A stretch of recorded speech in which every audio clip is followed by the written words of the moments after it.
Hey guys, what's going on? This is a commentary track, believe it or not, for the film Solaris. And I'm not talking about the original film. I'm talking about the 2002 remake with George Clooney, which is objectively inferior to the original. But I have a persistent problem with the original. I'm incapable of appreciating or watching it all the way through. The weird thing is I can watch Tarkovsky's other film, Stalker, and I love that movie. I can watch it all the way through. I think it's incredible. I'd try to do a commentary track on that, but I don't think I could stand to do it.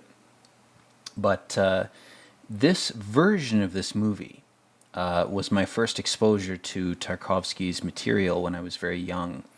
I'd never read any of his books. I'd never seen any of his films. And at the time, I was going through some sort of existential things about my personal life, and this movie spoke to me in a particular way. So I think I sort of gravitated towards it, or developed some attachment to it. So this movie is pretty respectful to Tarkovsky in terms of how it presents an homage to these weird visuals that he establishes in his movies. But of course, everything's accelerated, everything's sort of sped up. The infamous Tarkovsky lingering shots on objects are not taken to the same extreme. In this movie, there's just sort of these glimpses at things. There's a rainy window, water pouring over glass. There's a weird honeycomb square geometric type ceiling in this sort of therapy session room. We have this bookshelf behind our main character, Kelvin. I love the phone, by the way. This movie has weird, specific objects in it that I wish existed in real life. I wish I could get a phone that just looked and felt like the phone he's using. It's like a black banana. It's like this. It's like this sort of pseudo modernist object. I love that.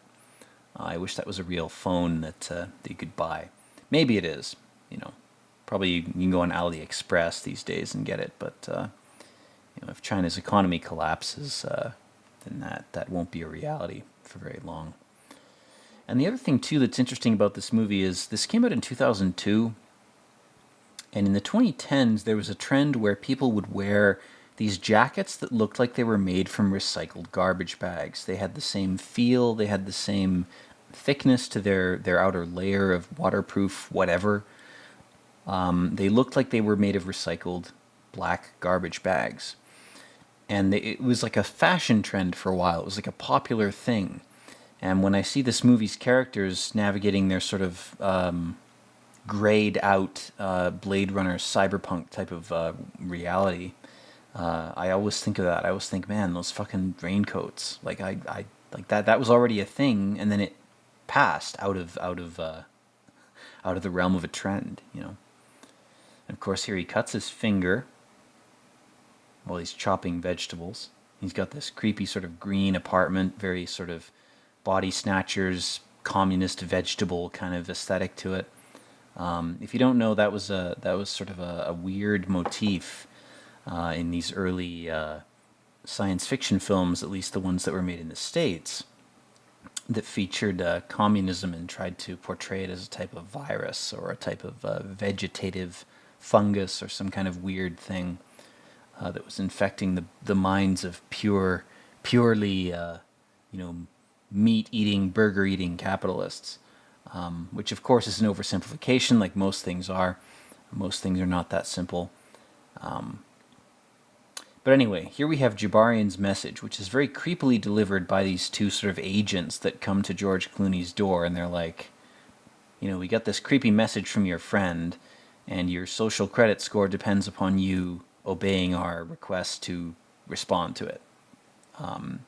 There's nothing explicitly dystopian about this movie. It's all very the dystopian aspects of it are very sort of subtly communicated, which I think is it's a positive in this movie. This movie is not perfect. It's got a lot of flaws. It's got a lot of corny moments, and it's got a lot of moments when it just sort of skips over what the original was trying to say. And again, I haven't finished the original, but I've gotten about 2/3 of the way through it multiple times. To my discredit, I have never finished the original Solaris. There's just something about it where I just want to fucking fall asleep 2/3 of the way through it. I mean, it doesn't hold my attention like Stalker does. Stalker is so hypnotic and creepy and strange. And I care more about its characters, whereas Solaris, I think the flaw in that movie, in the original 1970s movie, is that its characters come across more as sort of marble statues from ancient Greece. They come across more like Platonic constructs, like dialogue responsees, where the author is just coming up with a person to contrast their viewpoint, and they don't come across as a character. It doesn't mean every character has to be a fifth-dimensional, amazingly realistic person. That's not the case. You can get away with having characters who aren't that developed if the story is good enough. But despite the implications of Solaris and what it's trying to say, I have a lot of trouble sticking with that movie. Maybe it's my attention span that's to blame for that. But in any case, this movie is able to consistently hold my attention. It's extremely effective, despite its flaws. The delivery of the dialogue is very sort of effectively stilted and kind of creepy. Like everybody's trying to evaluate what they say before they say it. They're trying to be sort of extra precise. Even in the flashbacks to Clooney's casual life, you get this weird sense that he's trying to modulate everything he says to fit some kind of script or narrative, which is a bit, over-interpretive. It's a bit excessive, but in the context of this movie, it makes sense. Because this movie is another sort of existentialist science fiction film that prompts you to question the validity of your reality, and not in a literal sense, more so in a sense where it's like, have the choices you've made in your life produced results that you are comfortable with? That's more what this movie's fundamentally trying to ask on a philosophical level is, are your choices indicative or representative of your actual desires or your actual will? And what Solaris as a figure in this movie, as a planetoid, as a weird entity, which we're seeing now as the ship drifts to the station here. Again, this is not necessarily in line with the original film's context, which is different. But in this film, Solaris very sort of narrowly and specifically represents this kind of problem of choice. It's a lot like The Matrix, which came out a few years before this. Again, this is 2002. This is 22 years ago. But what this movie is saying with this symbol of this planetoid is, well, this planetoid is potentially God or representative of God. And the characters that are closer to it are invited to question their intentions, their desires, and their memories. They're invited to reevaluate themselves on a level that is basically torture, because it's so deep and so piercing into their memories, their desires, their past experiences, that it sort of plumbs those informational realms in the brain, and Solaris will literally create facsimiles to respond to them. So the reason this movie in part is so enduringly relevant, I'll say, is because you look at AI these days. Personally, I recently tried out Stable Diffusion just for fun, and I was kind of, I didn't expect a lot.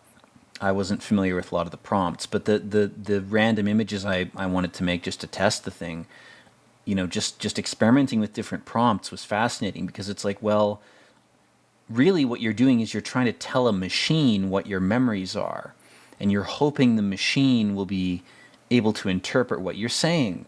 And whether you're using a Python script or C++ in some other method or whatever, whether it exists or not. My point is that there's always a miscommunication. There's always a sort of Tower of Babel aspect to that. And the fascinating thing that this movie does that I don't think the original does as well, it's one of the few things this movie does that I think beats the original, is it says we're going to be a little more explicit in how we portray Solaris's failure to copy human memory in a way that it's trying to interpret that people want it to. So there's numerous allegories you could apply to this process. So if Solaris is a celestial, cosmic, sci-fi type of entity, it's just an alien trying to look at humans and say, well, let's take a few people and let's give them whatever they think they want in their memories. And it turns out to be a distorted mess because memory is not reliable. Memory is not something that is outside of entropy. It's not something that is outside of the decay of matter. But we, paradoxically, we treat it as if it is. If we have a good memory about someone, we will overvalue them. Or if we have a bad memory, we will undervalue that person in our life. If they reappear later on, after that memory is formed, it's like, oh, well, you're that guy who did that thing to me 10 years ago, or you're that woman who was good to me, so I'll assume you're good 10 years later. Like, it's a fallacious, biologically dependent type of response. And that doesn't mean it's good, and that doesn't mean it's bad. But it does mean that it is what it is. And that's what Solaris is kind of trying to reflect, is it's this entity that says, well, I'm just going to reflect what your flawed ability to remember things is. And the original does that too in a different way, but it does it in a very roundabout way. It has a sort of Lovecraftian tendency to reveal things through like transcripts and letters and third-party kind of texts, which again, you can do that very effectively. That's not necessarily a bad thing, but what I love about this movie that differentiates it from the original, from the 2/3 of it that I've been able to watch, is that it circumvents that kind of tendency in narrative in film from the time that the original was made, which is, again, to contextualize it, it's Russia in the late 70s or early 70s. And it says, well, this way of doing this film, if we just tried to replicate it, it wouldn't be effective. It wouldn't even be worth making a remake. The way to remake this is to remake it for a modern audience, but to do it in a way that's respectful to the original and that tries to communicate the same existentialist philosophical kind of ideas about memory and the self and existence in general. And I love this character, man. This guy, I forget the actor's name, but he's listening to fucking Insane Clown Posse, which is just, I love that. He's got all these autistic sort of Lego connects geometric models. He's this guy who's like, yeah, I've been through this shit before, man. Like I've been here before. I've been to this reality before. As a player,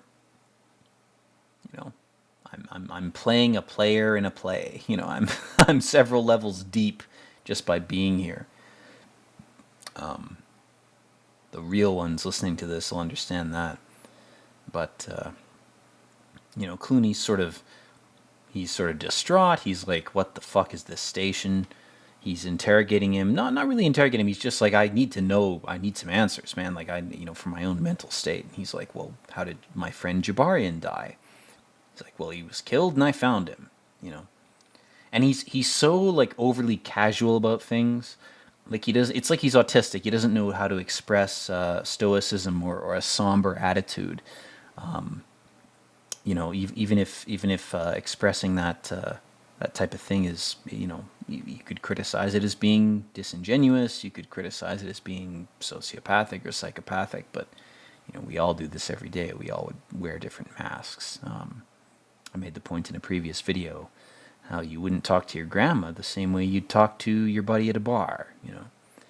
And this guy's just incapable of that. He's like, well, I'm just going to be honest all the time, you know. And there's a part of me that wants to do that. There's a part of me that's just tired of facades. But unfortunately, you know, despite the fact that lies are attributed to Satan, that the Lord of Lies, Mephistopheles or Satan or whatever, is some kind of devil, it seems like we've made some sort of weird bargain in our society where we have to lie to maintain it, which a part of me, whether that part is good or evil, is extremely resistant to and distasteful of. I think that there shouldn't need to be lies. I think that we should not celebrate our flaws, not elevate them, but we shouldn't hide them. I don't think that helps us or anybody else. There's a part of me that thinks that. But that's a part that I only let out during these weird videos that I make. So, you know, think of that what you want to think. So he's talking to Snow. Ironically, it's a black woman, and her name is Snow. I don't know if that was intentional, but, you know, it's an obvious surface level thing. He's basically saying, you know, we're going to abandon all of you if you don't give us some useful data, which is something that kind of tickles my brain, because recently I had somebody who I trust quite a bit say something to me. And the phrase that they used was, they're waking everybody up for this war. And, you know, I wasn't in a mentally stable state at the time, so I can't speak to the validity of that, you know, that my reception of that phrase. I could have made it up in my head. But that's stuck with me ever since. It's been a persistent kind of an earworm, you know, in my head. And this movie overlaps with that sort of sensation of being told something that you don't quite understand, but that you sense has an importance that you have to obey. And obeying something without understanding it is incredibly difficult. I mean, unless you're a soldier who's been trained to obey things and sort of shut off your critical side of your brain, it's very difficult to do that. And again, this movie is sort of trying to traffic in that. It's saying, well, Solaris is going to give you some sort of facsimile based on your memories. And your choice to accept that facsimile is up to you. Like, there's no punishment if you reject it, and there's no benefit if you accept it. It's just, it is what it is. And the movie confronts this too, this sort of illusion of choice where at a certain point, a little later on, Jabarian will say to Kelvin, he'll say, there are no answers, only choices. So it's a lot like Dante's stint in the woods, where it's like, well, there's different paths you can walk, but they all lead essentially to the same place. It's just, how do you want to get there? It's like, you're going to get to heaven eventually. You're going to be saved eventually. The choice is yours, how hard you want that path to be. So anyway, going back to the plot of the film, Kelvin is interviewing Snow here, and she's saying, I was trained as a physicist. I'm a child of Yakub. I have a 3,000 IQ. You know, I'm here to be a big brain. I'm definitely not here just for diversity hire purposes. I'm here for writing and character purposes. This actress is very good, though, by the way. I do want to, you know, I want to augment my remarks a second ago by saying this is a very good actress. She's been in other films I've seen, and she's very good. You know, I wouldn't discriminate against anybody for any reason in a film. The only reason I would is if they suck at acting. If you're good at acting, I don't give a fuck what your other aspects are. Same as if you're a writer. If you're a writer and you write a good book, I don't give a fuck what your racial, cultural, or personal history is. I don't care. What matters is the writing, the quality of the product, the quality of the thing that you've distilled from your own brain. That's what matters, because that takes real effort. If you've made something good out of your own thoughts, that's like you've strutted through hell if you've done that, and I have infinite respect for you. I, it's not like one of those things. It's like I don't see color. It's like if your race, color, creed, culture, opinions, whatever, have have been impediments to you creating that beautiful piece of art, then you have my sympathy. But if not, then you don't, because you haven't communicated that. Like you have to express that.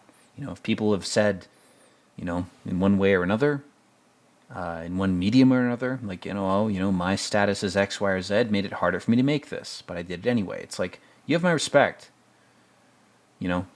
Good for you. I would have a drink with you. I'd give you a pat on the back. I'd give you a hug, give you a kiss, whatever you want. If you have been through that type of shit, props. You have my absolute respect. But anyway, so Kelvin's going to bed here. And at some point, Clown Posse guy told him, well, you might want to be careful going to sleep, which is, again, a sort of body snatchers thing.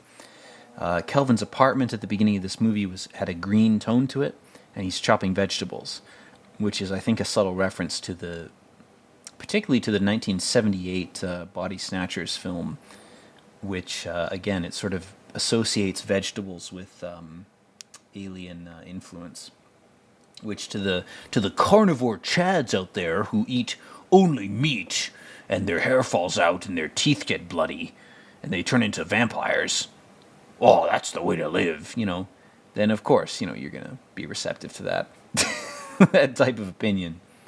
But anyway, this dream's important, so I'm gonna switch gears here and talk about this. So this woman that he sees on a train in his dreams, and we don't know if this dream is a memory or not yet. We haven't been told that, but she's holding a doorknob between her legs with a key lock in it. And then you have a sort of Blade Runner-esque scene where she's walking across this. Again, it's a very green tinted type of alleyway that she walks past. And then we have the blue and purple Solaris coloration coming in. What I love about this movie is how noir it is. Like, it doesn't sell itself as a post-noir or some kind of, noir-inspired thing. But it uses the noir shading, the sort of, I don't know what the proper term is for it, but the color, the shadow grading, I guess, is very noir. If you converted this movie to monochrome, it would look potentially better. In fact, I would be interested to see it in monochrome. There are scenes in the original Solaris that are monochrome as well, and they contrast color scenes in that original movie. But anyway, so you have Kelvin. He's tempted by this woman. She has very model-like features, chiseled. She seems almost constructed for his appeal. She's very beautiful. And, Kelvin, he's doing his best to resist. And, he's got this buddy of his who's had kids. He's a psychiatrist or psychologist, one of the two. And he's sort of late, to the game of procreation if he wants to partake in that. And his friend Jabarian, he says, oh, my kid shits himself. And, he's like, yeah, no, I know the feeling. Like, he's almost admitting his infantile state of mind. But I think more than that, I think what that line is meant to imply is he's saying, well, I deal with patients every day who are dealing with trauma that's unresolved. And so I feel like, I'm changing diapers all the time. That's all I'm doing. So it's this kind of admission where he's like, well, I'm not a father, but I have this impulse to be a father that I've channeled into this other profession, and that might be good, it might be bad, we don't know. But these people are convivial, they're friends, Good old Jabarian, man. If you have a friend that you've had for a long time, that's more valuable than gold, man. It's the most valuable thing in life, having a friend that sticks around. It's a big deal. Maybe they're an agent, maybe they're an alien, whatever. If you have a paranoid or schizo thought about them, maybe it's true, but maybe they're there to help you, you know? You got to be cognizant of that if you have those types of thoughts. Because in this, you know, our current era, there's a lot of paranoia, there's a lot of conspiracy going around, so it's easy to succumb to those types of impulsive thoughts. If you're a person who's more accommodating to their right brain. And God, this scene, I mean, just how it's lit, like visually. The problem is the original movie is it's much better written. Even the translation is much more exquisite. But this movie, the way it does things visually, it's trying to compensate for having diluted the dialogue of the original. And this moment where she's like, try poetry. And he grabs her hand. He's like, oh, well, I know one poet, you know, Dylan Thomas. And he's like this depressing fucking Welsh guy.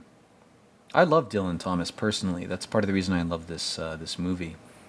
Is I was very attracted to his poetry when I was young. I haven't reread him too much in recent years, but when I was younger, I really, I don't know, I felt a connection with his poetry. I felt like I was like, oh, okay, you know, I get what this guy's saying, even if, you know, I don't understand some of the terms, I don't understand the contexts historically, but just the way this guy speaks, the way he thinks, the way he thinks with ink, you know, the way he thinks on the page, it's like, okay, you know, I get it, like, I get it. I've felt that way before. Oh God, this fucking creepy ass. I never noticed this. Oh God, it's like a fucking SCP. Jesus Christ, her black eyes? Holy shit, that's scary. I never noticed that. It's like she's taking shape out of the ether before the moment when he sees her pass into his field of vision, his field of focus. Like, she's just this glutinous mass. Jesus Christ, that's scary. Fuck, man. I'm still thinking about that image in my head. I actually, this is why I love this movie. I've watched it more than a dozen times, and I never noticed that scene. I never noticed her materializing out of the sort of foggy part of his vision. That is fucked up. Got a nice butt shot of George Clooney. He's got a nice ass, not gonna lie.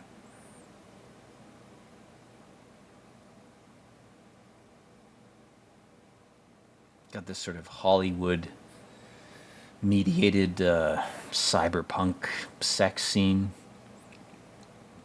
Again, just the way they use lighting in this is more important than the way they use color, and I feel like that's intentional. I feel like they were trying to establish some kind of contrast, some kind of sense of that.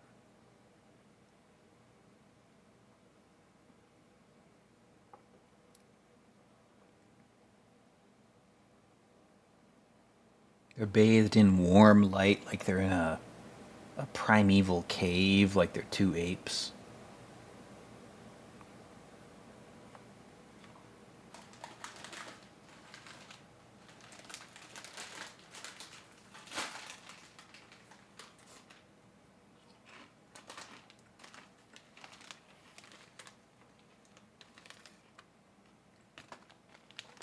Her hand creeping over him? Holy shit. it's like a spider crawling on your arm. Creepy shit.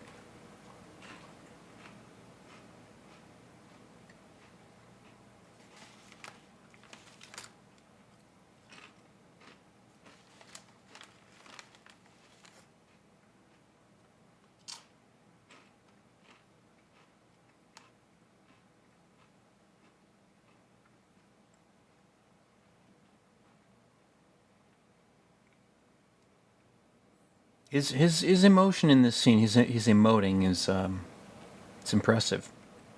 I don't have much else to say, and I got to eat some chips. So enjoy the movie.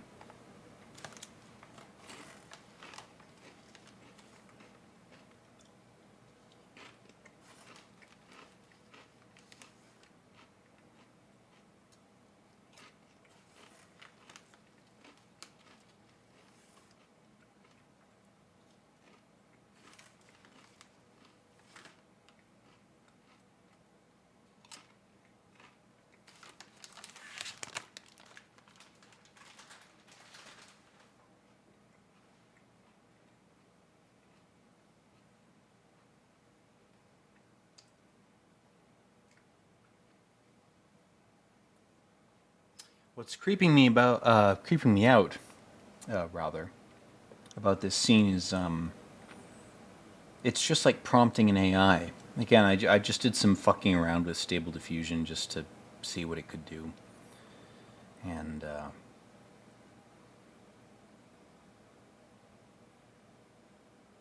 again, there's this kind of creepy biblical interpretation of women as a construct that we're meant to satisfy men. And the creepiness is not in the societal manipulation of that role. It's in the raw acceptance of it. Like this character is like, how do you know me? And she goes, oh well, I live with you where you live. And it's like, you haven't given those terms to Stable Diffusion. It's like you haven't told her where you want her to live, you know. So she's just blank minded. She's just empty. She's like a golem. It's so fucked. like the expectation of programming. That's what's so creepy. To me personally, like trying to date somebody I don't know, it's like, am I gonna have to program you, you know? Am I gonna have to tell you what I want? Like, are you not really real? Like, are you that malleable? Are you that empty? Like, that can't be the case. But this movie is very pessimistic when it comes to that. It's saying that in this context, you know, Solaris, specifically in this situation, Solaris has made a fake woman, and this woman is purely a reflection of Kelvin. Like, she's a fantasy. She's an AI. So it's not an indictment or a criticism of real women. It has nothing to do with that. It is a closed system. It's a closed environment where there's almost like a false sun, a blue and purple false sun, and Kelvin and everybody else are orbiting this false sun. And this false sun has said to them, I will make you fake people. And they will be exactly what you want because I've read your memories. And Kelvin basically goes, you're wrong. You know, he plays the role of Lucifer for a second. He's like, God, you're a fucking idiot. Like, this is not what we want. We don't just want random fake golem, goyim facsimiles of what our desires are. That's total bullshit. They get old very fast. We recognize what they are very quickly. And the creepy thing about this movie is Clooney's character Kelvin. He basically rejects this woman, which is totally in opposition to the Judeo-Christian Genesis narrative, where Adam trusted Eve and said, "Oh, well, if you ate the fruit, I'll eat it too," you know. And in this alternate sort of interpretation of that action, you know, Kelvin says, well, fuck the fruit. Like, you know, this woman is obviously fake. Like, why would I, you know, I'm not a moron. Why would I eat her fruit? Like, blast her out into space. Who the fuck cares? The God who made this is not the real God. You know, and again, there's a Gnostic interpretation to this. Gnosticism is not something that I want to support. I want to make it clear that it's equivalent to Scientology. It's a very demoralizing and pessimistic religion. But I think movies like this traffic in its philosophy, which is the reason that I mention it. I don't have any personal investment in it, but I feel the need to mention it to contextualize things, because I feel like a lot of people would not make that leap, and I feel like it's necessary in a lot of media to make that leap. So I do it. So again, here we have insane clown posse man asking Clooney, you know, oh, what was the name of your wife, you know?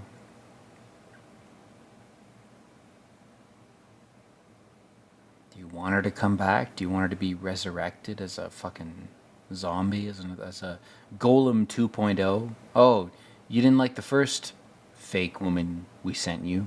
How would you like another one? What if we refine our interpretation of your memories? Would you like that? And it's like, Man, personally, I'd rather be alone forever. You can't possibly read my mind. You can't keep up with entropy. That's the real challenge.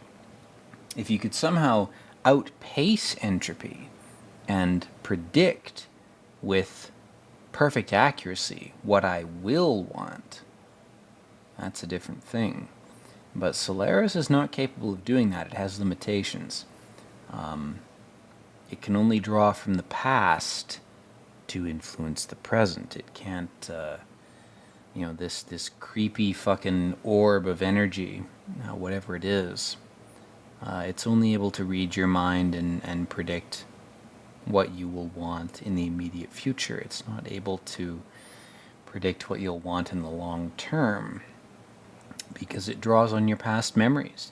It's trying to construct a fantasy or a reality from your mind that is based on whatever you've accumulated at the time it tries to extract that information.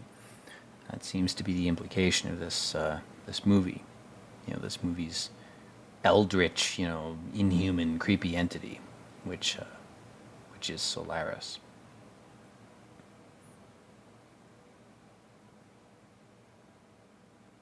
And, they're talking about fairly standard things. Making casual conversation. In fact, you know what? They faded out here at 37 minutes, 13 seconds. I'm going to actually make a break here, and I'll come back and do this movie's remainder a little later on. But we're at 37 minutes, 28 seconds, so thank you guys for watching. 37, 33, 34, 35. Peace out. Hey guys, what's going on? We are back with more of the Solaris Commadtary. So we're knee deep in the scene where Clooney is trying to propose to this bipolar kind of an unstable, fragile woman. That's not a judgment, but it seems to be the case.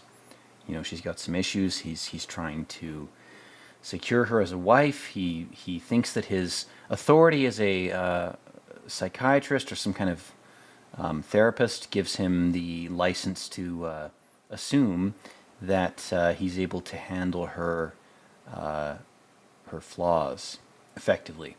So he's overestimating his abilities. He's being egotistical. He's being arrogant, and he doesn't even see it because he's blinded by love. This movie has some parallels to Hamlet, which I didn't do a commentary track on that, but I wanted to.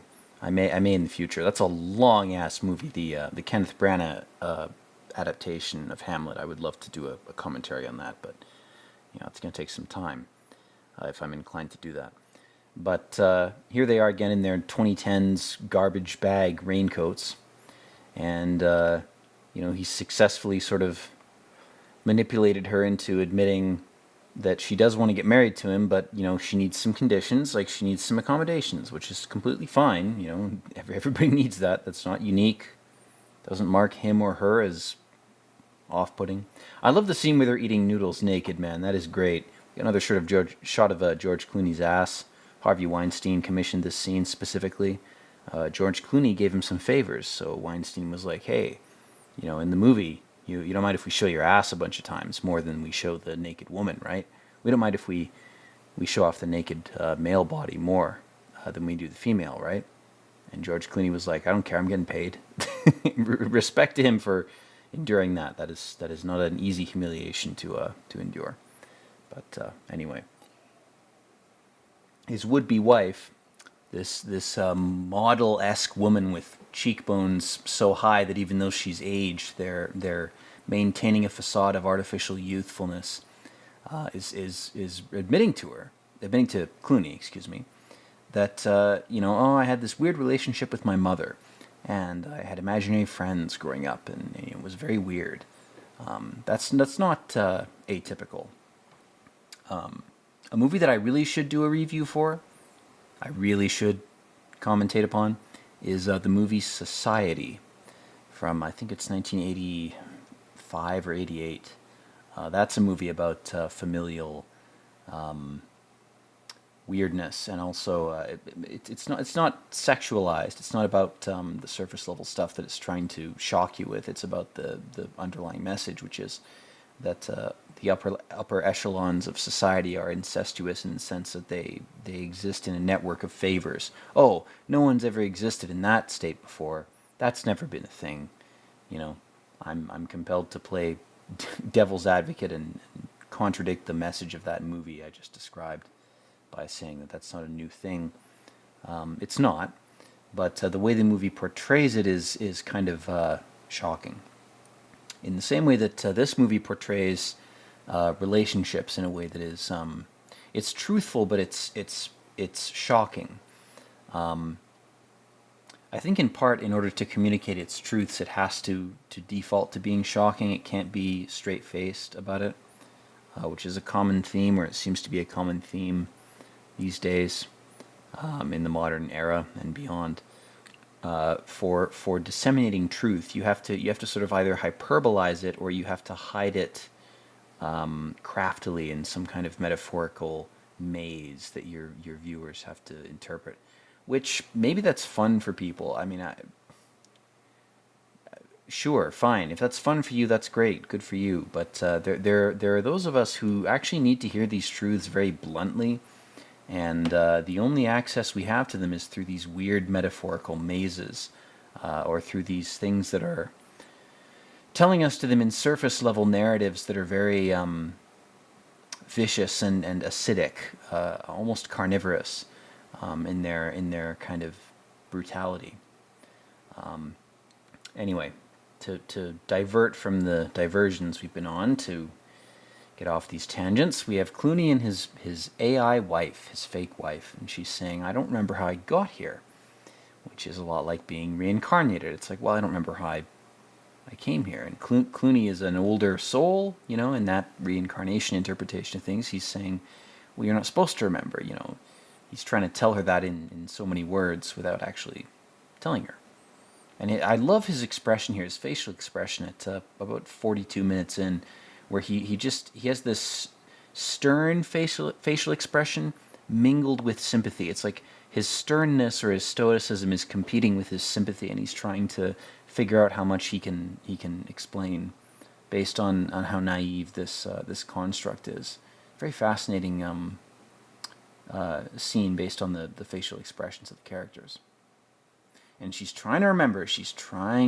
Oh, what person in his life am I meant to represent? What person has Solaris, this fake god, resurrected me to represent? And so she's actually able to access a couple of these memories because she's a woman. She has much greater emotional intuition than most men do.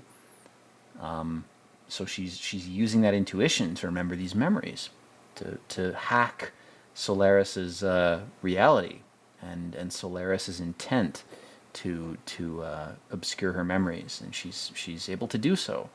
It's a very fascinating scene if you interpret it this very particular way. I was going to use the term schizo, but I think that term is inevitably derogatory. I don't think it's useful.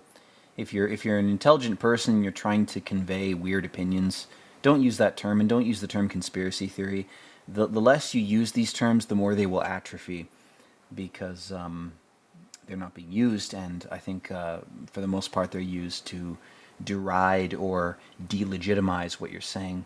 There was a recent video by some comedians that I love with all my heart. They're good people, and the intuitive part of my mind told me that okay, they're trying to say, don't default to these self-deprecating terms. You can self-deprecate. Self-deprecation is not useless, but it shouldn't be self-destructive.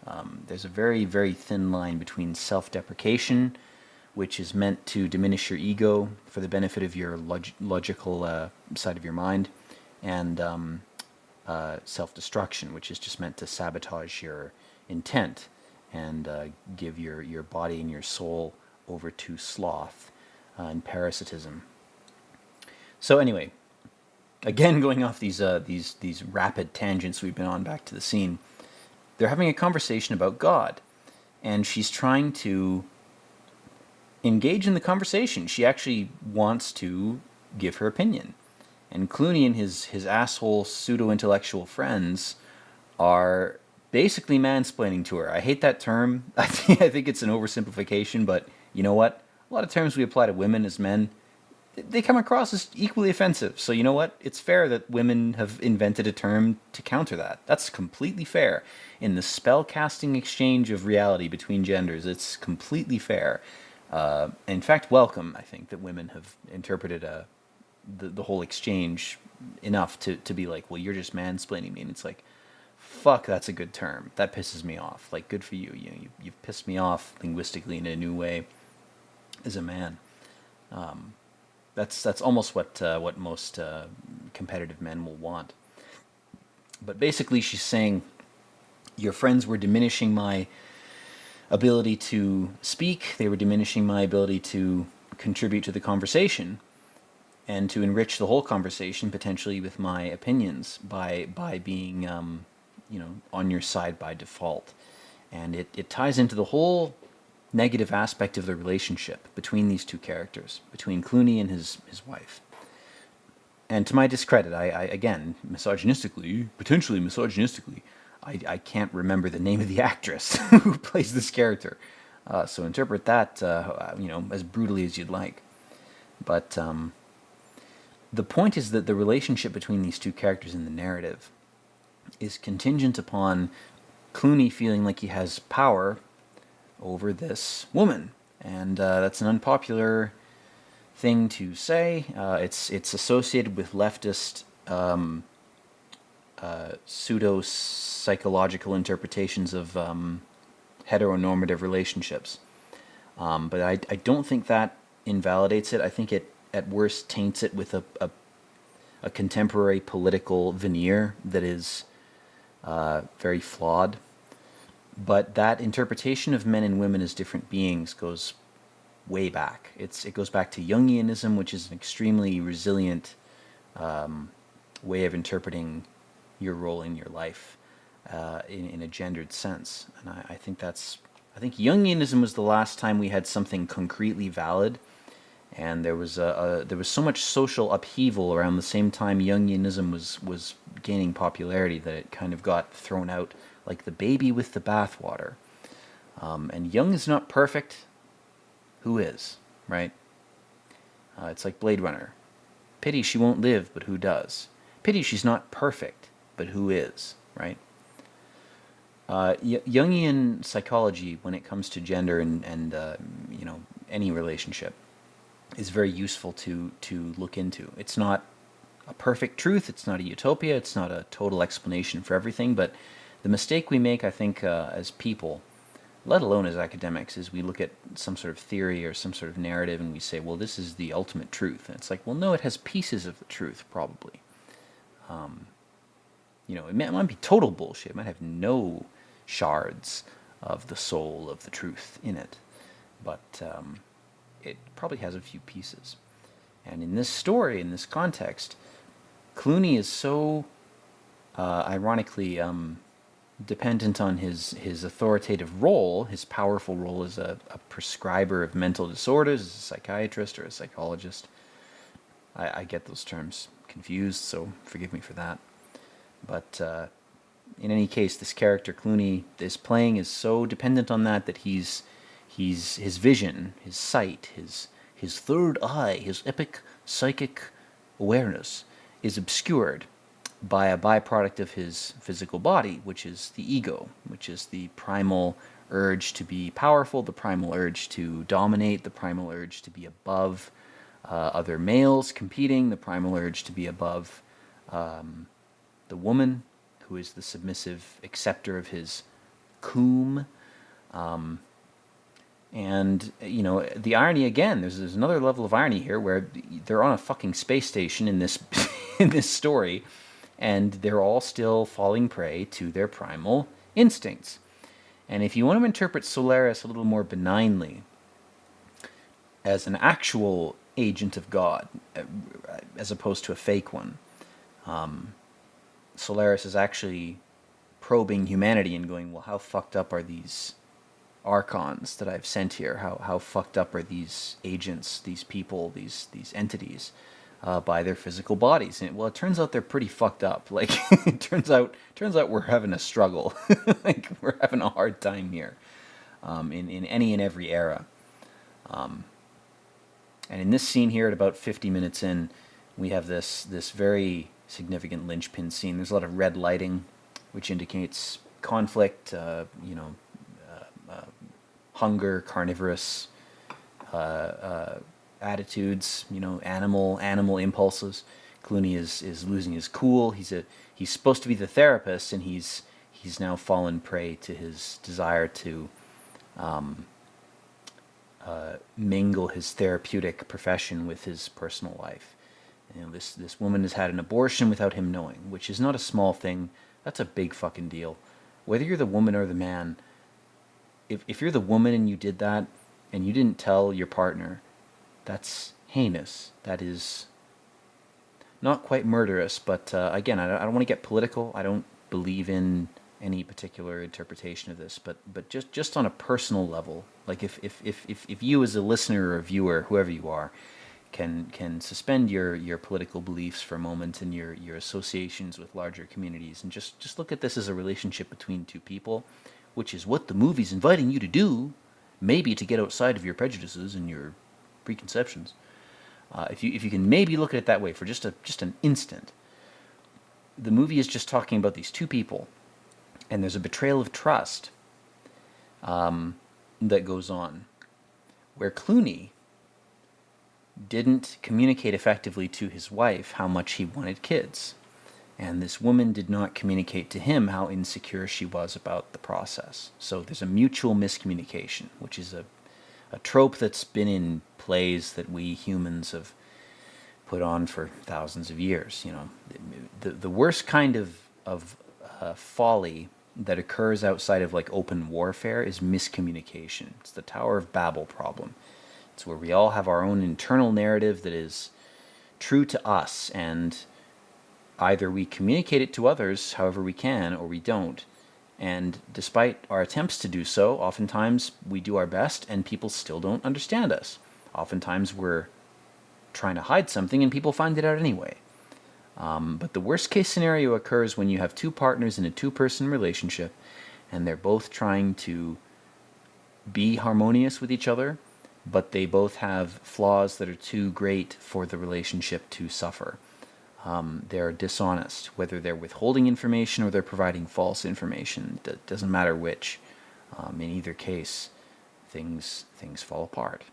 To quote a famous book about civilization collapsing. Civilization collapses really when individual interpersonal relationships start to collapse, and the cause of those relationships collapsing can be a myriad of things, but this movie is it's very difficult to talk about. It's difficult to say all the things that I want to say, and I'm sure when I watch this commentary before I upload it, I'm gonna realize, oh fuck, I wanted to say this, I wanted to say that. There's not enough time, guys. There's just not enough time. If I had started talking about movies, if I had started doing commentary 10 years ago, I'd still be saying, right now in 2024, I'd still be saying there's not enough time for me to say what I need to say. So I'm trying to diarrhea it out of my brain. I'm trying to have mental diarrhea and spray it all over you. Hope you don't mind. Hope you don't mind being covered in shit. I've been in that position for a long time. It's my lot. It's my cross to bear. So I love this scene because there's this like very quick, very poorly written explication of like Higgs bosons from way before the Higgs was even discovered. And it's funny how history has vindicated this movie because, of course, we discovered the Higgs boson, or we apparently discovered it, in, I think, 2016 or 2018. Can't remember when. It was sometime in the 2010s. And this movie, it's operating on theory. It's making conjectures. It's making predictions to support its narrative. And there's another interesting aspect to this too. We have this white couple, and they're talking to this black woman, and she's saying, "You guys have." This is gonna get me in trouble, but I'll say it anyway. This black woman is saying to these white people, "You guys have gone too far into science, into seance, into demonic collaboration. You've figured out too much. You've figured out more than you can handle having figured out." And interpret that however you'd like. I'm not going to get into the specifics of it, but there's some implications there that are potentially useful to some of you who are listening to this. She's basically saying you've bitten off more than you can chew with Solaris. You're trying to study God. You're trying to study Solaris. Maybe it's not God, but it's a big thing. Whatever it is, it's a powerful thing, and it's doing things for you that it thinks you want it to do. It's like if you, hypothetically speaking, were able to capture some sort of god or godlike entity in a cage and force it to feed you illusions based on your preference, and it gives you what you want. But when you get what you want, you realize, oh my God, I didn't even know what I wanted.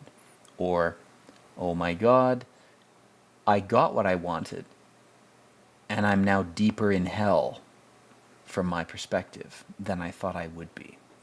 I haven't been saved, I've actually been damned by my own desires. And so Snow, again, ironically named, is sort of trying to say to these people, hey, you guys have fucking gone too far. You've overstepped your bounds. The irony is in this movie, the two characters who are cautionary, like Insane Clown Posse guy here, who tells Clooney's character, hey, dude, be careful when you go to sleep. They're going to try to fuck with you while you're asleep. Have your mental defenses up more so when you're asleep, if you want to maintain your conscious self. And he's a schizo idiot. Like there's a twist later in the film which will pop up, but whatever he is, he's sort of this sort of functional schizophrenic. He's functionally insane. He's nuts, but he's able to adapt to his own insanity and exist. And then of course, you have this woman, descendant of potentially, if this movie takes place in any sort of Western society, then a black woman, most likely in her ancestry, has ancestors who were slaves, and so you have a descendant of a slave and you have an insane person, both of which would have been consigned to subservient or at the worst completely ineffective roles. They would have been put in asylums or something. But ironically, these people who would have been confined to those spaces in the past are now trying to save the people who fucked with them.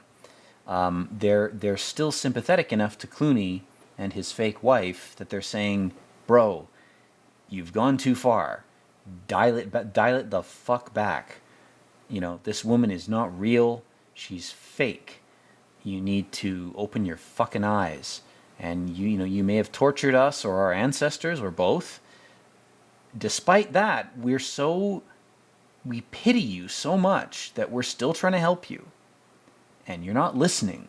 Like, I mean, the implications of this, there's not enough time to get into them in this video, but you use your imagination. Like, figure the fuck out what this movie's trying to say to you. It's not trying to change your views. It's not trying to subvert your opinions. It's not trying to replace your experiences in your life with its conjecture and its narrative. What it is trying to do is say, keep your eyes open and look for advice or valuable evidence from sources that you're not inclined to look for. Be open-minded to a point. There's a great quote. I think it might be a Douglas Adams quote, author of the Hitchhiker's Galaxy, which is a great manual for how to be here. But I think it was Douglas Adams who said this. He said something like, be open-minded, Or no, you know what? You know who it was? It was Terry Pratchett, who is the author of the Discworld novels, which is a series of novels where Earth is a flat disc spinning in space, and there's all these weird magical narratives that take place on this flat plane. So Terry Pratchett said this. He said, or Terry Pratchett, he said, "Be open-minded, but not so open-minded that your brain falls out." I love that quote. That quote helps me keep myself sane. You have to be open-minded, or you won't learn anything. You won't be able to adapt, and adaptation is the most basic biological imperative that we have. Anyway, let's talk about Jabarian's ghost here before I outpace the scene with bullshit. So Jabarian is saying to Clooney, he's saying, "I tried to kill myself, and I wish I hadn't, because now I'm just a ghost being controlled by Solaris. But I still have autonomy. I can still speak to you. I can still tell you things. I can still give you advice based on my force of will." And he seems to have had a weak will. I mean, he had a son, he had a family. You know, he had lots of things Solaris, whatever that is, could exploit after he died. So, you know, he's in shadow. He looks like a skeleton. He looks like a skull. It's a lot like the first scene of the first Godfather film, where they're talking with the Undertaker, and the Undertaker's face is very obviously lit to make him look like a skeleton, like Charon, or like some kind of representative or servant of the dead. And there's a great line from this too that he just uttered, which is, "There are no answers, only choices." It's almost like life is a sort of D&D game, and the morality of your choices matters within the context of those choices. But in the broader context of life, it's all just probability. So if you want to figure out, you know, the existential meaning of life, the answer to any of those sorts of questions will always just be the word probability. You know, what does life mean? Probability. Why am I here? Probability. What's my purpose here? Probability. That's what Solaris as an entity is trying to tell Clooney's character, along with Jabarian. You know, even after he died, it's like repeating the same word over and over again, like a fractal repeating message. You know, just probability, probability, probability. It's like that's what attracts us to this reality, is that you know, we're gambling with our own existence, which is so exciting. Like, again, I talked about this in a previous video. If you have an idea of heaven and what heaven is, heaven would have to be unchanging, because perfection, if it ever manifested on any plane or level or whatever, it would have to be unchanging, because perfection would have no need to change. It would have no need to edit itself. It would have no need to bow to change from any other source. So it would have to be constant. It would have to be static. It would have to be unchanging. That gets boring really fucking fast. If you are a conscious being of any form of energy or matter or whatever, if you're in heaven, you know, if you go to heaven after being a good boy, and you get there and you're like, wow, this is great, that sensation of, wow, this is great, can't last. If you're conscious, it means you are necessarily separate from perfection. You are aware of your own existence. You have an awareness that you exist separately from the environment you inhabit, whether it's an energy sphere or some kind of weird DMT realm of whatever. If you have a you, if you are conscious, you can't be part of perfection. Perfection would have to be something that necessitates unconsciousness. It would have to necessitate a lack of individuality.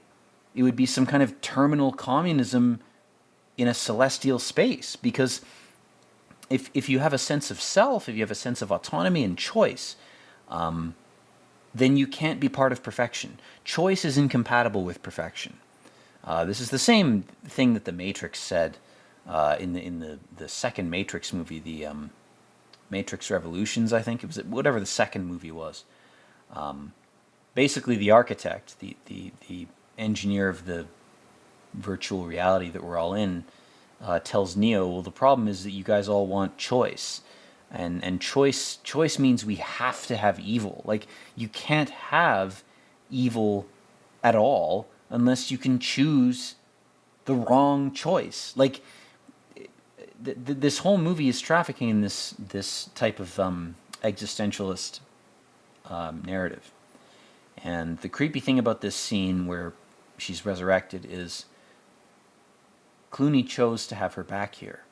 He wanted her back against her own wish to die.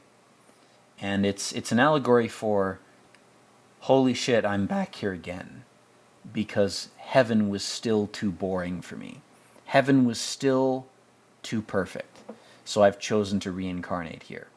Or, in the creepier interpretation, the more sadistic one, somebody else who had some authority over my soul or my being forced me back here because they wanted me here. They wanted me as a companion, as a partner, or as a plaything. Very fucked up.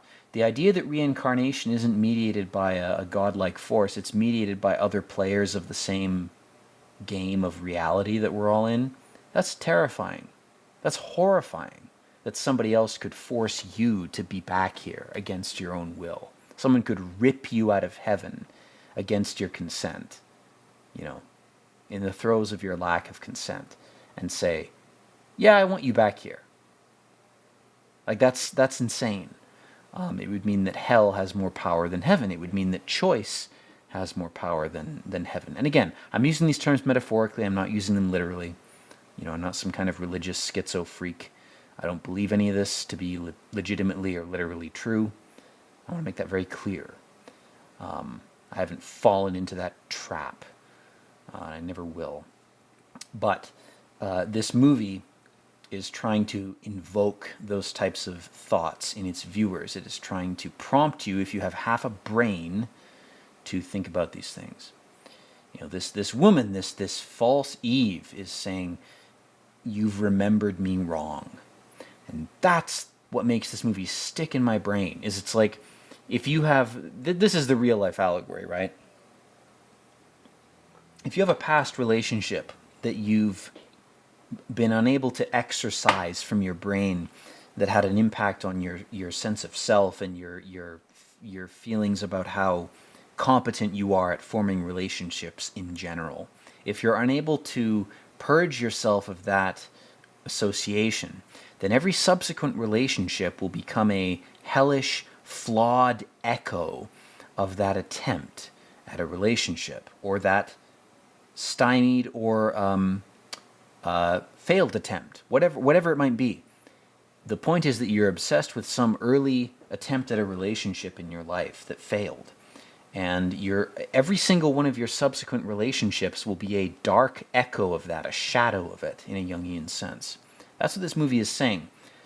Clooney's character is essentially in hell because he's constantly pursuing this ideal, or this idealistic partner that could never exist.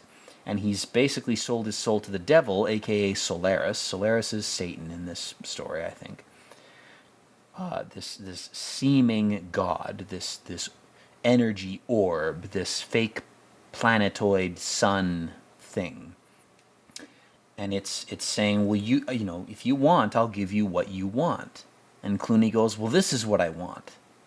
And it's a flawed memory, because your desires in your physical self are always going to be flawed. They're always going to be fake representations of what your real desires are, because your real desire can't crystallize in a realm of choice. You can't possibly settle on what you want in a realm that says you're constantly mutating, time is moving forward, your desires are constantly changing, reality and your environment is changing. How can you possibly ever set upon a perfect ideal or a desire for your life? There's no way to do that. It just doesn't exist. It's a meme. It's fake. Anybody that offers you that is trying to fuck with you. They're trying to control you. They're trying to trick you. Or, even worse, in this movie, this entity, Solaris, might not be evil. It might just be some alien presence that has phased into reality and said, oh, these poor people, they want things. I'll give them those things. That entity might be childlike. It might be ignorant. And these people are saying, well, this is what I want. And Solaris goes, okay, well, here it is. You can have it. You know? Imagine being in the position of Solaris and thinking, I'm going to help these people that are suffering by giving them what they want. And then you do it and they suffer even more. Imagine that. That's like a reverse hell, you know, for the entity that is Solaris, whatever it is. You know, hell goes both ways. It affects those that are interred in its circles, and it also affects those beings that enter into it trying to help those people. Even the people, or the things, or the consciousnesses, or the entities, whatever you want to call them, that come to hell with ignorance, if they're ignorant, if they've never been there before, they look at everybody here and they go, oh, well, I'll help you by giving you what you want, you know. Oh, shit, that made things worse? Oh, my God, what have I done? You know, I gave you what you want and it made things worse. Holy shit, what have I done?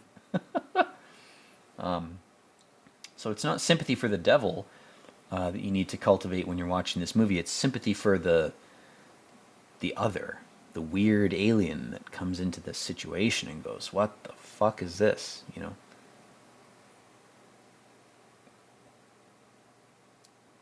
Now, of course, she's going behind his back. We've got another homoerotic shot of Clooney's sweaty, muscular body in the bed. Yeah. He's hot, man. Clooney's in good shape in this movie. I would. His facial structure is appealing. He's got a good facial structure. His genetics look appealing. Why not, man? Why not? It's George fucking Clooney. God damn. I mean, he's a pill popper, but that's just his character in the movie. Anyway, so here we have his GF trying to seduce him. You know, it's like Eve seducing Adam. She's like, you know, there's some knowledge that I have that you're not ready for yet, and I'm gonna succumb to it before you. She's sort of fucking him into submission, keeping him asleep. He's taking all these stimulants, these Nazi stimulants like fucking caffeine, cocaine, you know, meth, whatever. And she's like, no, just stay asleep. I'm a construct. And the irony is, too, the more I watch this movie, the more times I start to, I guess not sympathize, but empathize is the right word. I always get those two confused. I start to empathize with the woman's character and with Solaris, where they're aware that they've made a mistake, and that they've misjudged humanity and humanity's potential, and they need to take a different approach. It would almost be like if aliens tried to interact with us and say, well, you seem to be suffering, can we help you? You know, you are experiencing a response that you call suffering, and you don't like this response. Can we mitigate this neural response or this nerve response? And then they try to do it, and it makes it worse. And they go, holy shit, that backfired. What the fuck did we do wrong? And we tell them, well, we don't like suffering if there's too much of it, but we need a little bit of it to improve ourselves. And it needs to be done in the right ways. And they go, can you describe that to us? And we go, well, you speak a totally different language than us, to the point where we can barely talk to you, so it's a Tower of Babel problem. It's like, well, you're trying to tell us how you would like to help us, and we're incapable of even talking to you about our own suffering, because even we don't understand it. We are so fucking primitive, man. This was not the case before the Younger Dryas reset, which was bullshit. Atlantis got uppity. Oh, they started to fuck with things. Big fucking whoop. Why did you have to reset the whole goddamn planet? Atlantis was important. It was a linchpin. Why'd you have to pull the pin out of the fucking grenade and blow everything up? I have thoughts like that too. I have times where I'm like, bring the meteors down and burn it all to hell. Who cares? That doesn't mean you should actually do that. Like, Jesus Christ. Give these people a break. You know, give them a fucking chance. I feel like my whole purpose for lingering here is just to say that shit. Like, give people a fucking chance. Give them a break. Whoever you are, whatever you are, whoever's hearing this, I don't care. Give everybody a break. Even if they seem evil and irredeemable to you, just give them a fucking break. The miscommunications going on here are astronomically significant. We can't even talk to each other verbally, let alone communicate our actual thoughts. Even if we could, even if there was a magical Neuralink psychic connection, even that would fail because people's thoughts would be so full of noise. How the fuck would we be able to figure out what one another are thinking? You know, this scene, Clooney's wife, his would-be wife, or his epic GF, has fucking killed herself because she reacted emotionally, instinctually, to Clooney's reaction. And Clooney's reaction to her hiding something from him was itself an emotional reaction. It was his body taking over from his language, symbiote, astral consciousness, whatever the fuck you want to call it. The terms all mean the same shit. I could say anything in this recording, in this rant, and I would hope that anyone listening would recognize that there are multiple ways of talking about the same object or the same thing. Consciousness, symbiote, soul, being, intellect, mind, whatever. Those all mean the same thing. The Tower of Babel is a metaphorical explanation for those terms having been split apart because different cultures were separated physically by catastrophe and had to reinterpret their intuitive knowledge of themselves in different linguistic ways. If this sounds insane to you, fuck off. Sam, if this sounds crazy to you, you know, if you made that video about the schizo black guy to try to fuck with me, you're an idiot. You don't get it. I can't spell it out for you, man. I'm sorry. I can't do better than this. I practically bled to death just to allow myself to tell you this. If you can't hear it, if you don't want to hear it, if you never watched this video, that's it, man. You know, you think you're trying to help me? I'm trying to help you, man. You're astray right now.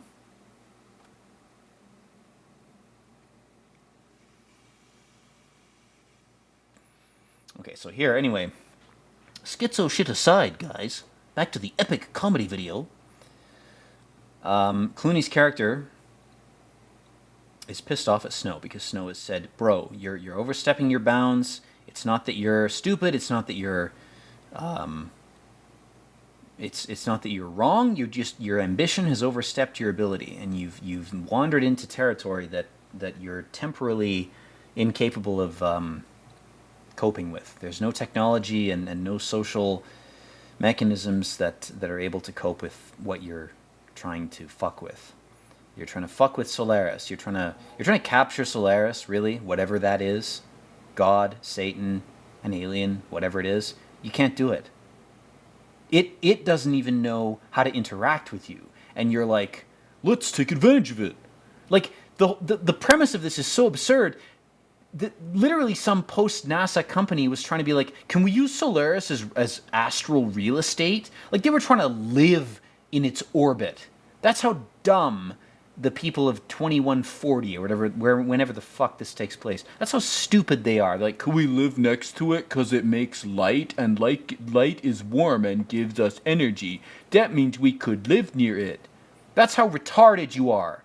That's like a monkey looking at a fire and not knowing what it is and going, could I sit next to it and be warm? What if I touch it? And then they jump into it. Like morons. That's how stupid everybody is. right now in 2024. That's how dumb we are. We're this stupid.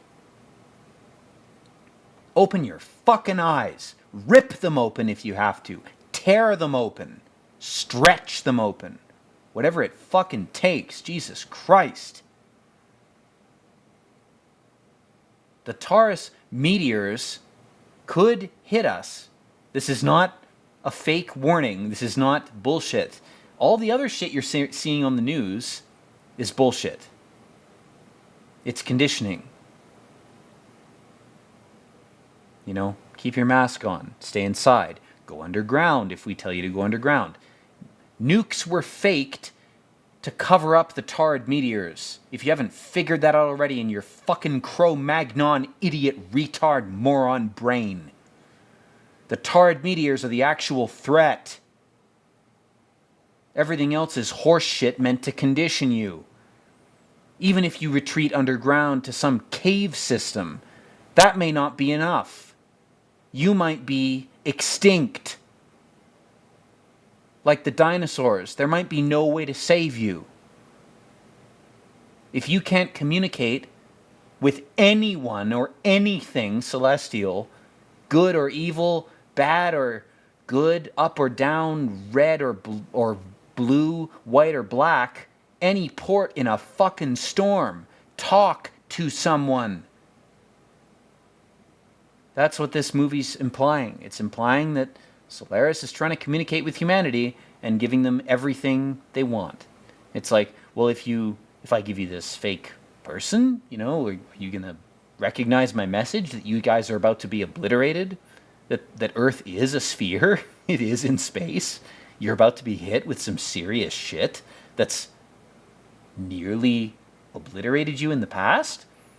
Do you want us to help you? Can you say yes to us? You know, can you say yes to anybody? And we're not even able to say yes. That's how stupid we are. We don't even know how to say yes to being saved. And that could mean being saved on some alien computer. It could mean that we're downloaded as data to an alien computer. It could mean being saved in a literal sense. Again, this is all crazy cosmological shit. But this movie is trafficking in these narratives. This movie is trafficking in fringe science fiction narratives, which is why I'm allowing myself to speculate voraciously about these ideas, because this movie dredges them up.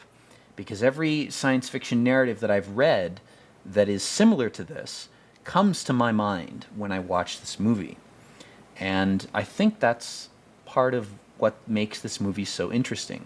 And certainly what makes the Tarkovsky original and Stalker, which I'm reconsidering doing a commentary on. I may do a commentary on that. But I think this movie is trying to tell us something very vital. I think that there are people and groups and forces that either disbelieve that we're in danger right now from the Taurid meteor stream, or they think that they've sufficiently protected us by making deals of their own with whoever or whatever. And again, don't interpret this religiously. The religious shit is a metaphorical veil. It's meant to either obscure the truth from you, or it's meant to just calm you down and make you malleable to suggestiveness. That's all it's meant to do. It's its only function. Anyway, I can't go further into this. I should reconnect with this movie here for a minute. This scene is particularly relevant to me. I feel like this a lot of the time. You know, it's like being back in the same place after failing multiple times to convey a message or to fulfill a purpose. And he's just playing his roles, you know. This is like American Psycho if the character was not a fucking idiot, you know. If he was cognizant of his position, you know. I perform the millions of gestures that constitute life on Earth. Either he's an alien or he's an old soul that's been here a bunch of times, or he's an angel, he's whatever you want to call him. Again, the terms all mean the same thing. They all point to the same thing. The terms are not important. The distinction between terms is the meme, is the disguise, is the veil. Rip it off. Realize that all these terms are referring to the same type of entity, same type of thing. The fact is, the thing exists. It's here. It's trying to help. Why would it come here if it didn't want to help you? It's so above you that it has no reason to exploit you. So why would it be here? Why would they be here? Why would anybody be here if they weren't trying to help? You know, altruism and generosity is the only transcendent reason that these things would even come here. Aliens, angels, demons even, whatever. You know, why would you show up in this shithole just to fuck with people? Like, you could fuck with people on any celestial level if you were that powerful or that ascendant or that holy or demonic even, whatever, you know. Hell is a much better place to torture people, you know, than here. Why would you come here if you were a demon unless you wanted to say, I'm a demon, but I want to help you? You shouldn't be here. You belong somewhere else, whether you belong in hell or heaven. I'm trying to help you move. I'm trying to help you go forward. I'm trying to help you get out of here somehow, anyway. And I love that scene too because Clooney's character's looking into the escape pod with Snow, and he realizes, I can't leave. I have to stay here. And I feel like that's my role. I feel like my temptation is, I could make an argument that I should leave. I could make an argument that I should get out of here, be teleported out, rescued, reincarnated, whatever. Again, whatever term you prefer, whatever religious or scientific interpretation you prefer, it doesn't matter. It's all the same thing. It all means the same thing. You know, I've been offered ways out of here, and I can't leave either because I'm not meant to leave or because I have something to do. And, you know, both of those reasons are equivalently important, you know. If I'm not meant to leave, I'm not meant to leave. If I'm meant to stay because I'm meant to do something, then I'm meant to stay because I'm meant to do something. God, I love this scene too, man. It's like he's like Theseus in the labyrinth, you know. He's being psychically attacked by Solaris. He's being screamed at from every angle. Oh God, he's writhing in agony. He's dizzy. He's subjected to all this bullshit. He's brought down to his knees, brought down to pray. Lights are flickering, electricity's going off, gravity's increasing, all sorts of crazy shit's happening. And you could interpret this too as in a completely different vein from what I've been ranting about for the past few minutes. You could also interpret this as the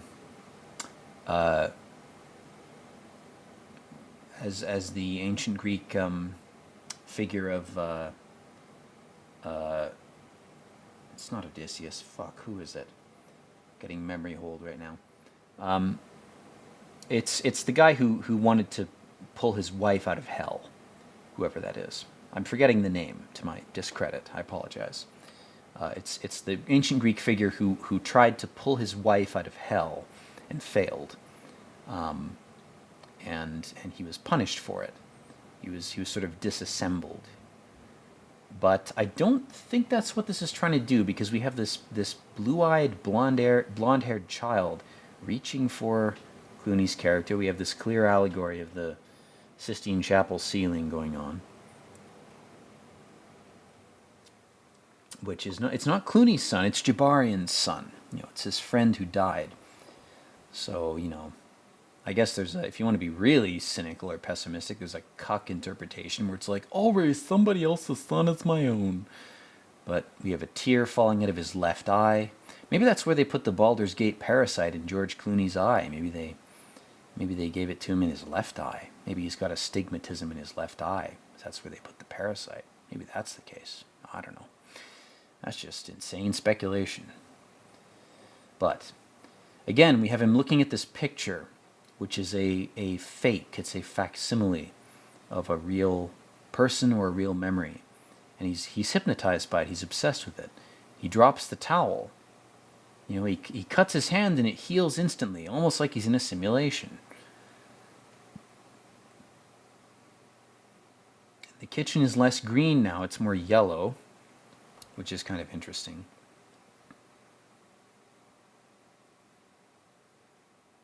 And this scene is fascinating. I think this scene kind of, it doesn't.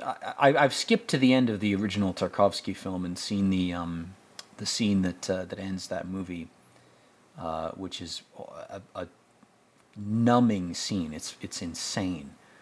And this is trying to, I think, make it a little bit more romanticized, but at the same time, it's still pretty creepy. I mean, you have Clooney looking at this fake woman, and he's sort of accepting that he's in an illusion and that he can't escape. So there's this kind of submission to the illusion. He's so tired by his trials that he gives into this illusion. Once it reaches a certain degree of being indistinguishable from reality, once the illusion reaches a degree of sophistication, he's incapable of resisting it, and that's hell. I mean, if an illusion, God, a creepy way of closing your eyes. If an illusion hypnotizes you into denying your animal suspicion, then that is your body telling your mind that something is trying to extract you from your body. There is an inherent truth to that, but again, maybe it's just your body freaking out. Maybe it's just your instincts. Maybe they don't have your best wishes at heart. Who knows? That's the dichotomy here. And of course, as we zoom out on Solaris, Solaris looks like a female egg. This whole movie could be seen as like, well, men just have to swallow their ego to have kids. Like, you could interpret it that way too. All of my ranting could be rendered null and void by that interpretation, sure. But that's what I love about this movie, is this movie is constantly fucking with you. It's constantly teasing you, bullying you, challenging you. It's constantly trying to undermine your interpretation of itself. And I feel like good art is not open to interpretation. Good art is hostile to interpretation. That's something that I think is fundamentally absolutely true. Any piece of art that you've seen that has been good is something that is actually hostile to your intent to interpret it. Not just as a critic, but as a viewer, like as anybody. Art that's good is art that is resistant to interpretation. It's art that's hostile to it, in fact. The best art is often the most hostile to you interpreting it. And there are exceptions. Art's a malleable medium, but I do think that's true. Anyway, guys and gals, trannies and aliens and Sasquatches and grays and blues and blacks and purples and everybody else watching, I do interpret your viewership as positive. Beep borp. I do thank you for watching. I do appreciate your viewership. I hope that what I've made has been good for you in some way. I hope that what I've made has had some positive impact on you. It's never my intent to negatively impact people. I think that the things I have to say can be good things if they're presented in the right context. Maybe I don't know what that is. Maybe I haven't found the right medium. Maybe I haven't found the right context, but I'm trying. I'm doing my best. I'm doing my best to express what I think in a way that I hope helps people. So that's me. That's who I am. In any case, take your fucking vitamin D, drink some water, hug a loved one, and be true to yourself. Don't give in to Solaris. Don't give in to temptations of fake people, whether they come from cults or groups or even your own family.